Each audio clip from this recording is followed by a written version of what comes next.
వీక్షకులకు స్వాగతం, నమస్కారం. మార్చి 16, 2026 125వ జయంతి సందర్భంగా అమరజీవి పొట్టి శ్రీరాములు గారి విగ్రహావిష్కరణ జరుపుకుంటున్నాం.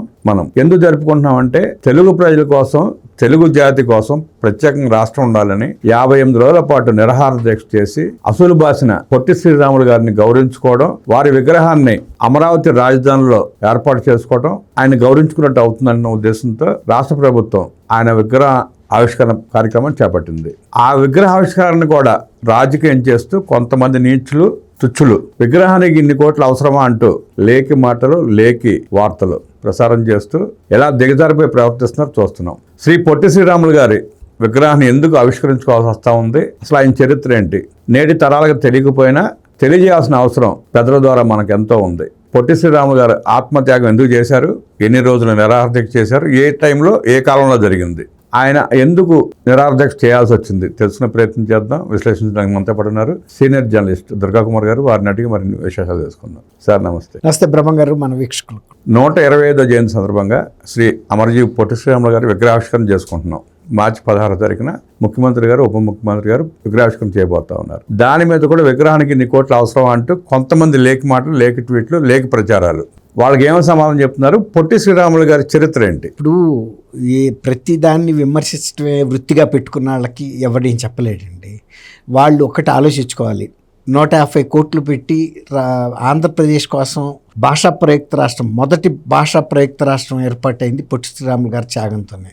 అటువంటి వ్యక్తి మీరు అన్నట్టు భావితరాలకు కూడా స్ఫూర్తిగా నిలవాలి అని విగ్రహం పెడితే 150 కోట్లు అనేది 3.5 లక్షల కోట్ల బడ్జెట్ ఉన్న ఆంధ్రప్రదేశ్కి పెద్ద విషయమేం కాదు. కానీ ఒక్కసారి ఈ విగ్రహం పెడితే తరతరాలు కూడా ఆయన స్ఫూర్తి ప్రజల్లో ఉంటుంది. ఆ డబ్బులు కూడా అభిమానులు ఇస్తారు. మెమోరియల్ ట్రస్ట్ వాళ్ళు కూడా ఇస్తా ఉన్నారు. తర్వాత చాలా మంది ఆయన అభిమానులు ఉన్నారు. వీళ్ళు ప్రశ్నించుకోవాల్సింది ఏంటంటే, ఋషికొండని పగలగొట్టి 550 కోట్లతో ఎందుకు పనికిరాని భవనాలు నిర్మించి అవి ఒక ఐరావతాల్లాగా ఆంధ్రప్రదేశ్ ప్రభుత్వానికి భారంగా మిగిలిన ఆ అంశాన్ని ప్రశ్నించిన వ్యక్తులు ఈ 150 కోట్లతో ఈ విగ్రహం 6.8 ఎకరాల్లో నిర్మిస్తున్నారు.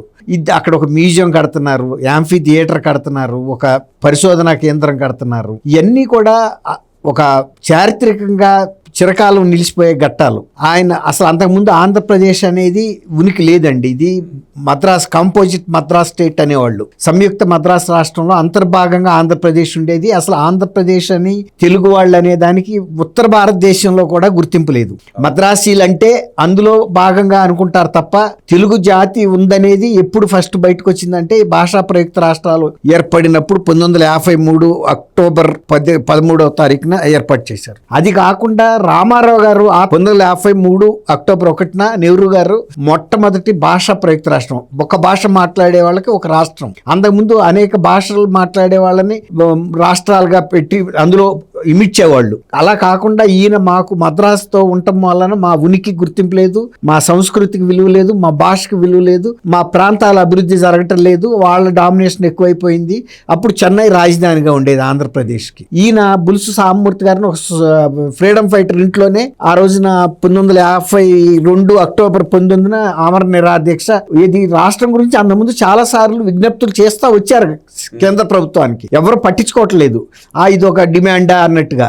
అయితే ఆయన అమర నిరాహార దీక్షకి కూర్చున్నాడు ఒక ప్రైవేట్ ప్లేస్ లో. అప్పుడు రాజాజీ గారు కూడా ఇది అప్పుడు ముఖ్యమంత్రిగా ఉంది.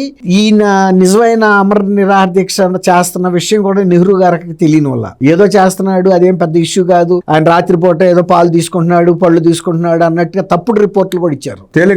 చాలా తేలిగ్గా తీసుకున్నారు.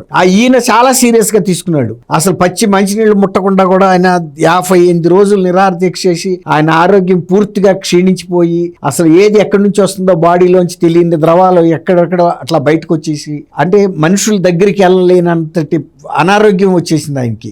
అయినా కూడా ఆయన ఎంతమంది బతిమాలినా అది తీసుకో, నువ్వు ప్రాణం రక్షించుకోమన్నా కూడా ఆయన వినలేదు. అసలు నెహ్రూ గారు కూడా షాక్ అయిపోయాడు. ఈయన ఎప్పుడు చనిపోయాడు? 1952లోనే డిసెంబర్లో, అంటే 58 రోజుల తర్వాత డిసెంబర్ 15వ తారీఖున ఆయన నిజంగా ఒక బాంబు పడ్డంత భయపడ్డాడంట. అంటే నెహ్రూ గారు ఏం జరుగుతుంది ఇది అసలు నిజంగా ఆ రోజున చెన్నైలో పెద్ద భారీ ఆందోళన కూడా జరిగిన పరిస్థితి. తెలుగు వాళ్ళు మొత్తం కూడా ఉద్రిక్తులైపోయారు. కానీ అది జరగంగానే 53కి వచ్చేటప్పటికి అక్టోబర్ 1న ఆయన ప్రకటించాడు ఫస్ట్ భాషా ప్రయుక్త రాష్ట్రంగా.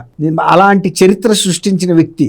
ఆ తర్వాత ఆంధ్రప్రదేశ్ ని మళ్ళీ తెలంగాణ అప్పుడు వేరే స్టేట్ లో ఉండేది. అంటే ఈ కర్ణాటకలో నిజాం ప్రభుత్వంలో ఉన్న జిల్లాలు, మహారాష్ట్రలో లాతూరు, ఇవన్నీ ఈ జిల్లాలు, తెలంగాణలో జిల్లాలు కలిపి ఒక రాష్ట్రంగా ఉండేవి.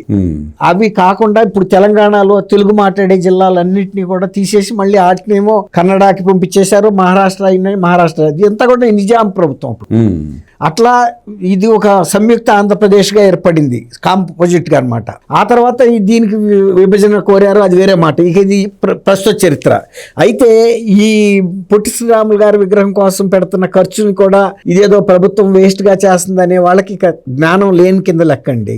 ఆయనకి చరిత్ర నివాళులు అర్పించింది. తెలుగు జాతి యావత్తు కూడా రుణపడి ఉండాలి. ఎందుకంటే మొట్టమొదటిసారిగా తెలుగు వాళ్ళు ఉండారు అనేది మొత్తం భారతదేశంలో అర్థమైంది. వీళ్ళు కాంపోజిట్ తమిళనాడులో ఉన్నప్పటికీ కూడా ఇది ప్రత్యేకమైన సంస్కృతి, భాష. అది మళ్ళీ ఎప్పుడు బాగా ప్రచారంలోకి వచ్చిందంటే రామారావు గారు తెలుగుదేశం పార్టీ పెట్టి తెలుగు ఆత్మగౌరవం అని పెద్ద నినాదం ఇచ్చి ఆ రోజున ఇందిరాగాంధీ గారు తిరుగులేని మకుటం లేని మహారాణి. ఇండియాలో ఆమెకు ఎదురు చెప్పగలిగిన పరిస్థితి లేదు. ఎమర్జెన్సీ కూడా ప్రకటించిన చరిత్ర ఉంది. 52లో రాష్ట్రం ప్రత్యేక రాష్ట్రం ఏర్పడితే 82లో రామారావు గారు పార్టీ పెట్టి నినాదం ఎత్తుకునే వరకు తెలుగు జాతికి గౌరవం లేదు, విలువ లేదు కూడా లేదు. అదే చెప్తున్నా, అప్పుడు కూడా రాలా.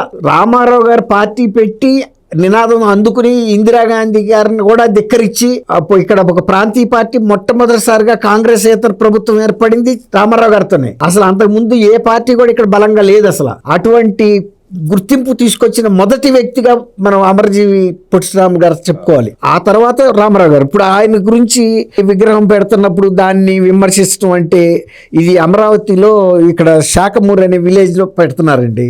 ఒక మెయిన్ రోడ్ పక్కన పెడుతున్నారు. అంతా సిస్టమేటిక్ గా మార్చి మీరు అన్నట్టు 16వ తారీఖుకి అన్ని పూర్తి చేసి సమగ్రంగా విగ్రహాన్ని, అంత కాంస్య విగ్రహం, భారీ విగ్రహం. అంటే ఒక రకంగా ఒక మినీ పటేల్ గారికి పెట్టారు కదండి గుజరాత్లో, అలాంటిదే ఒక మినీ విగ్రహం అనుకోండి. ఇది కూడా చిన్న హైట్ ఏం కాదు. 150 కోట్లతో పెడుతున్నారు. 58 అడుగులు ఎత్తుంటది. దాని కింద బిల్డింగ్ ఉంటది. సేమ్ పెడస్టల్స్ అలా ఆయనకి ఎట్లా పెట్టారో అది మినీగా ఉంటది అన్నట్టు. కాబట్టి ఇటువంటి విమర్శల్ని పట్టించుకోవాల్సిన అవసరం లేదు బ్రహ్మం గారు. ఆయనకి సరైన నివాళి కనీసం ఇప్పుడు ఆంధ్రప్రదేశ్, విభజిత ఆంధ్రప్రదేశ్ ఏర్పడిన తర్వాత కూడా ఇప్పటికైనా కూడా ఆయన ఆంధ్రప్రదేశ్ అనే పేరు ఆ రాష్ట్రానికే ఉంది. ఆ రాష్ట్ర అవతరణకే ఆయన కృషి చేసింది కూడా. మొదట ఏర్పడింది కూడా అదే. ఆ తర్వాత కలిపారు కదా తప్ప. కాబట్టి మళ్ళీ ఒరిజినల్ స్టేట్కి వెళ్ళిపోయింది అది. యాక్చువల్గా ఆయనకి సరైన నివాళి అండి అది. జాతి మొత్తం కూడా ఇప్పుడు కూడా ఇంకా రాబోయే తరాలకు కూడా ఆ విగ్రహం ఉన్నంత కాలం అమరజీవి స్ఫూర్తి అనేది తెలుగు ప్రజల ఆత్మగౌరవం అండి. అది ఆత్మగౌరవ ప్రతీక. 6.8 ఎకరాల స్టాచ్యూ ఆఫ్ సాక్రిఫైస్ పేరు మీద నారా లోకేష్ 6 నెలల క్రితం శంకుస్థాపన చేశాడు. 6 నెలల కాలం పూర్తి చేసుకుంటాను. స్టాచ్యూ ఆఫ్ సాక్రిఫైస్ అని పేరు పెట్టడం కూడా అమరజీవి త్యాగమూర్తి అంటారు కదా, అట్లాగే నిజంగా సాక్రిఫైస్ అండి. అమెరికాలో స్టాచ్యూ ఆఫ్ లిబర్టీ ఎట్లాంటిదో ఆంధ్రప్రదేశ్ ప్రజలకి స్టాచ్యూ ఆఫ్ సాక్రిఫైస్ కూడా సమానమైనటువంటి గుర్తింపు కలిగినటువంటి. 58 రోజుల పాటు ఆమరణ నిరాహార దీక్ష చేసి రాష్ట్ర సాధనలో తన జీవితాన్ని బలిదానం చేసి రాష్ట్రాన్ని సాధించిన అమరజీవి పొట్టి శ్రీరాములు గారి విగ్రహాన్ని 6 నెలల్లో నారా లోకేష్ గారు శంకుస్థాపన చేసిన 6 నెలల్లో పూర్తి చేసుకుని ఆయన 125వ జయంతి సందర్భంగా ఆ మహనీయుడికి ఘన నివాళులు అర్పించుకుంటూ మార్చి 16, 2026న ముఖ్యమంత్రి నారా చంద్రబాబు నాయుడు గారు, ఉప ముఖ్యమంత్రి పవన్ కళ్యాణ్ గారి చేతుల మీదుగా ఆవిష్కరించబడుతున్న శ్రీ పొట్టి శ్రీరాములు విగ్రహానికి ఘన నివాళులు అర్పిస్తూ ఆ విగ్రహం పట్ల కూడా కుచిత భావంతో లేకి మాటలు మాట్లాడుతూ లేకి ప్రచారం చేస్తున్న దుర్మార్గులకి, రాష్ట్ర అభివృద్ధి కంటకులకి బుద్ధి చెబుతూ విశ్లేషించిన శ్రీ దుర్గాకుమార్ గారికి ధన్యవాదాలు తెలియజేస్తూ నమస్కారం.